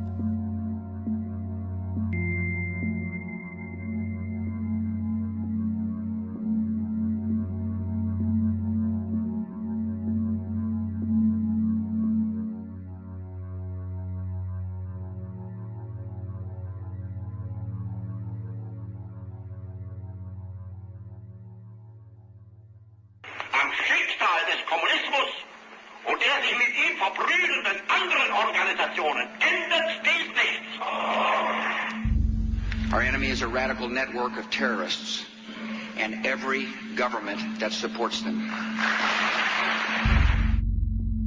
It's time to wake up. The people in power go out of their way to make sure that you are perpetually misled and manipulated. The majority's perception of reality, especially in the political arena, is not their own. It is shrewdly imposed upon them without them even knowing it. For example, the public at large actually believes the invasion of Iraq is going badly, as sectarian violence doesn't seem to stop. What the public fails to see is that the destabilization of Iraq is exactly what the people behind the government want. This war is to be sustained so the region can be divided up, domination of the oil maintained, continual profits reaped for the defense contractors, and most importantly, permanent military bases established to be used as a launching pad against other oil-bearing, non-conforming countries such as Iran and Syria. For further implication that the civil war and destabilization is purely intentional, in 2005, 2 elite British SAS officers were arrested by Iraqi police after being caught driving around in their car shooting at civilians while dressed up as Arabs. After being arrested and taken to a jail in Basra, the British Army immediately requested the release of these men. When the Basra government refused, British tanks came in and physically broke out the men from the Basra prison. If you wish to destroy an area, how do you do it? Well, there are 2 ways. You can go in there and bomb it and so forth, but that is not very efficient. What you do is you try to get the people in that area to kill each other and to destroy their own territory, their own farms. And that's what's been done in that area. The way in which you destroy an opponent is get him to destroy himself by dividing his ranks against one another. Then you feed both sides. You have agents feeding both sides, inflaming both sides. And they kill each other off. And it's time that some of us woke up to this reality to understand that people who try to maintain empires and create empires do it by manipulating the people they're trying to conquer. You might want to ask yourself why the entire culture is utterly saturated with mass media entertainment from all sides, while the educational system in America continues its stupefying downward slide since the U.S. government decided to take over and subsidize the public school system. What your government pays for, it gets. When we understand that, then we look at government-financed institutions of education and see the kind of students and the kind of education that's being turned out by these government-financed schools. Logic will tell you that if what is being turned out in those schools was not in accord with what the state and the federal government wanted, then it would change it. The bottom line is that the government is getting what they have ordered. They do not want your children to be educated. They do not want you to think too much. That is why our country and our world has become so proliferated with entertainments, mass media, television shows, amusement parks, drugs, alcohol, and every kind of entertainment to keep the human mind entertained, so that you don't get in the way of important people by doing too much thinking. You had better wake up and understand that there are people who are guiding your life and you don't even know it. We're in a lot of trouble because you people and 62 million other Americans are listening to me right now, because less than 3% of you people read books, because less than 15% of you read newspapers, because the only truth you know is what you get over this tube. Right now, there is an entire generation that never knew anything that didn't come out of this tube. This tube is the gospel, the ultimate revelation. This tube can make or break presidents, popes, prime ministers. This tube is the most awesome goddamn force in the whole godless world. And woe is us if it ever falls into the hands of the wrong people. And when the largest company in the world controls the most awesome goddamn propaganda force in the whole godless world, who knows what shit will be peddled for truth on this network. So you listen to me.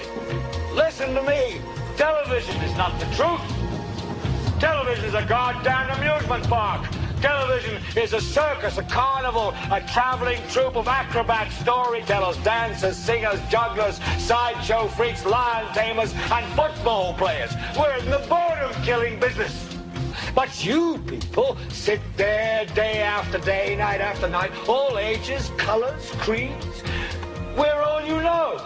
You're beginning to believe the illusions we're spinning here. You're beginning to think that the tube is reality and that your own lives are unreal. You do whatever the tube tells you. You dress like the tube. You eat like the tube. You raise your children like the tube. You even think like the tube. This is mass madness, you maniacs. In God's name, you people are the real thing. We are the illusion. The last thing the men behind the curtain want is a conscious, informed public capable of critical thinking, which is why a continually fraudulent zeitgeist is output via religion, the mass media, and the educational system. They seek to keep you in a distracted, naive bubble, and they are doing a damn good job of it. In 2005, an arrangement between Canada, Mexico, and the United States was made. This arrangement, unannounced to the public, unregulated by Congress, merges the United States, Mexico, and Canada into one entity, erasing all borders. It's called the North American Union, and you might want to ask yourself why you've never heard of this. In fact, there is only one mainstream reporter who has actually heard of and has had the courage to cover this issue. The Bush administration's open borders policy and its decision to ignore the enforcement of this country's immigration laws is part of a broader agenda. President Bush signed a formal agreement that will end the United States as we know it, and he took the step without approval from either the U.S. Congress or the people of the United States. It's a deal that few have even heard of. It's being done again by very few people at the very top on behalf of the investment class, but the working class of people, political officials across our country, from communities, from cities and so forth, they don't know anything about this. This isn't some trade agreement. It is a total removal of sovereignty from these countries, which will also result in a completely new currency called the Amero. Fall. Apart from that, I think one thing people who are dollar-based need to focus on is the Amero. That's the one thing that nobody's talking about that I think is going to have a big impact on everybody's life in Canada, the U.S., and Mexico. The Amero is the proposed new currency for the North American community, which is being developed right now between Canada, the U.S., and Mexico to make a borderless community, much like the EU, and the dollar, Canadian dollar, U.S. dollar, and the Mexican peso replaced by the Amero. By default of this agreement, the American Constitution will eventually be obsolete. You would think that a situation like this would be on the cover of every major newspaper. That is until you realize that the people who are behind this movement are the same people behind the mainstream media, and you are not told what you're not supposed to know. The North American Union is the same concept as the European Union, the African Union, and the soon-to-be Asian Union, and the same people are behind all of them. And, when the time is right, the North American Union, the European Union, the African Union, and the Asian Union will be merged together, forming the final stages of a plan these men have been working on for over 60 years. A one-world government.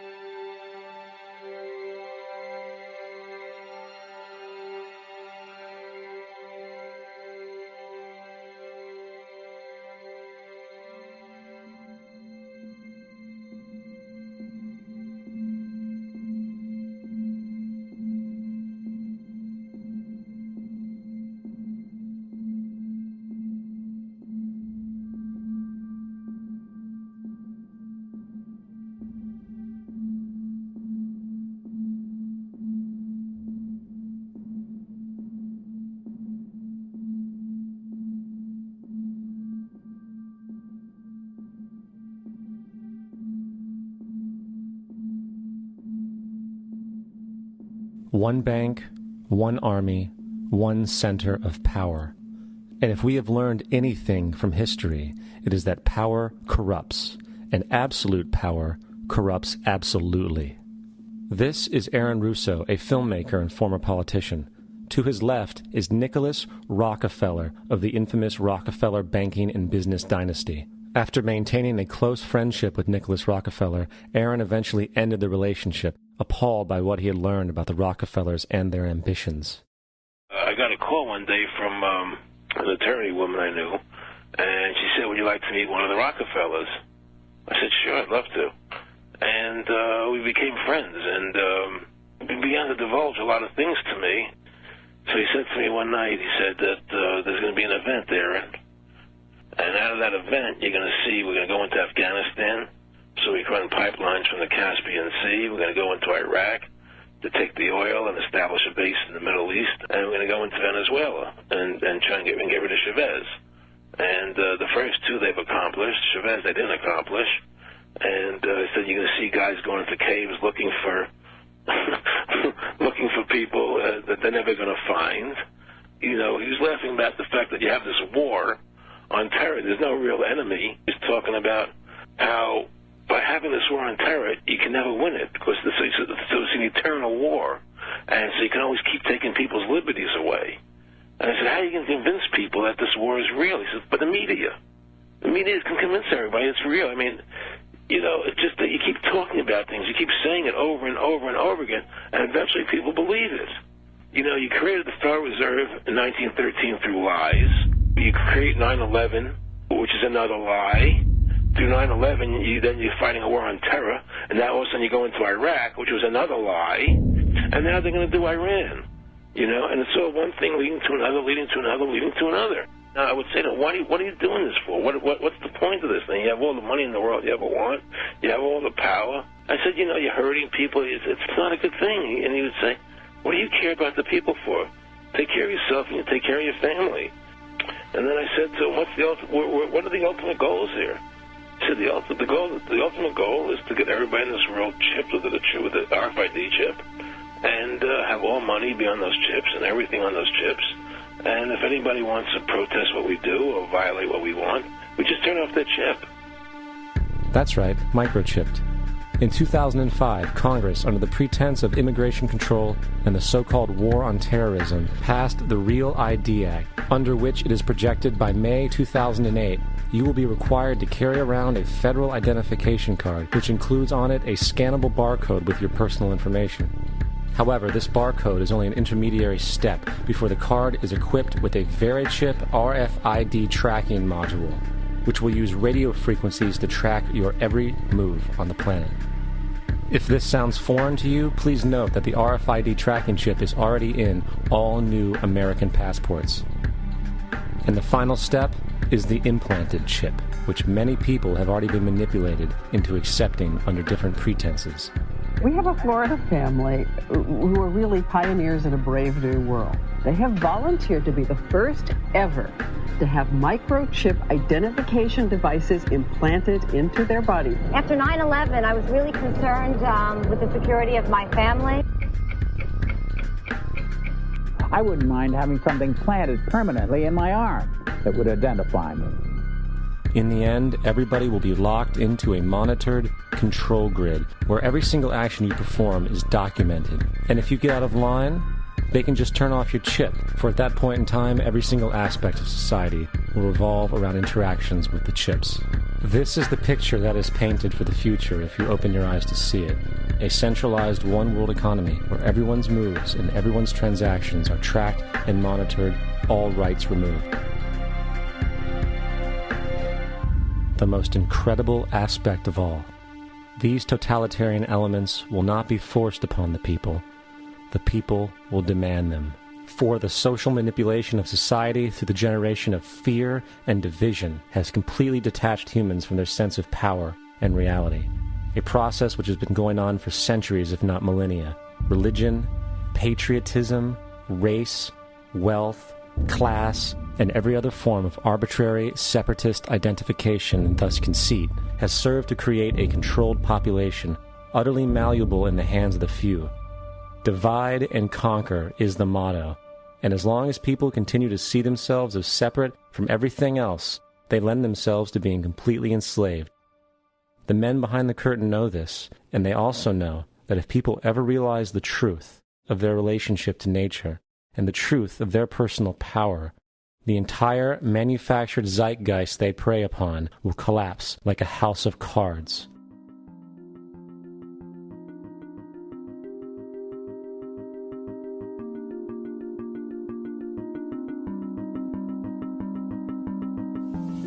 The whole system that we live in drills into us that we're powerless, that we're weak, that our society is evil, that it's crime-ridden, etc., and so forth. It's all a big, fat lie. We are powerful, beautiful, extraordinary. There is no reason why we cannot understand who we truly are, where we are going. There is no reason why the average individual cannot be fully empowered. We are incredibly powerful beings.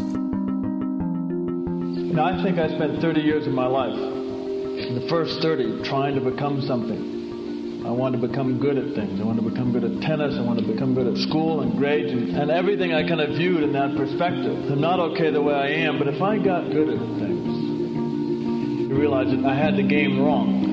The game was to find out what I already was. Find out what I already was.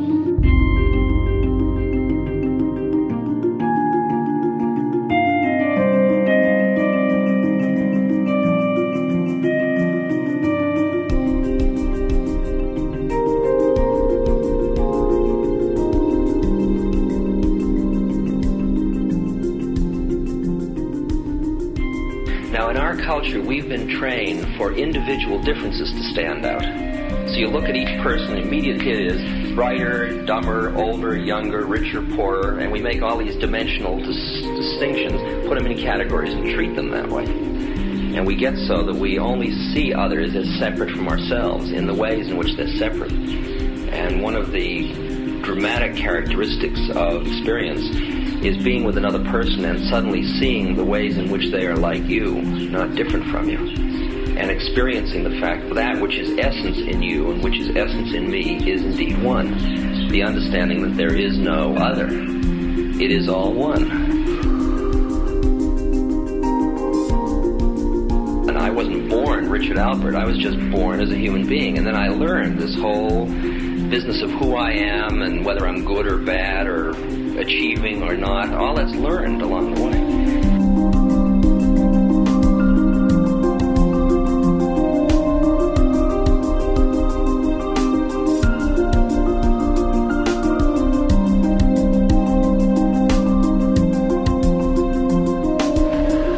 The old appeals to racial, sexual, and religious chauvinism, to rabid nationalist fervor, are beginning not to work.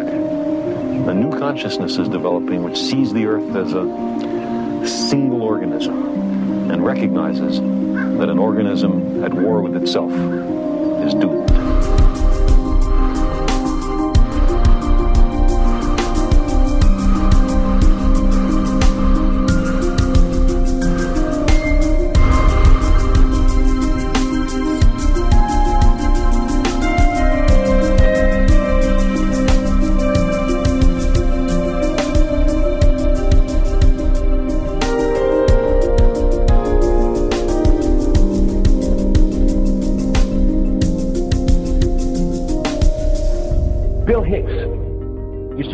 Shows with this. Life's like a ride in an amusement park. And when you go on it, you think it's real, because that's how powerful our minds are. And the ride goes up and down and round and round. It has thrills and chills, and it's very brightly colored. And it's very loud, and it's fun for a while. Some have been on the ride for a long time, and they begin to question, is this real, or is this just a ride? And other people have remembered, and they come back to us and they say, hey, don't worry. Don't be afraid ever. Because this is just a ride. And we kill those people. Shut him up. I've got a lot invested in this ride. Shut him up. Look at my furrows of worry. Look at my big bank account. My family. This has to be real. It's just a ride. But we always kill those good guys who try and tell us that. You ever notice that? And let the demons run amok? But it doesn't matter, because it's just a ride, and we can change it anytime we want. It's only a choice. No effort, no work, no job, no savings of money. Just a choice right now between fear and love.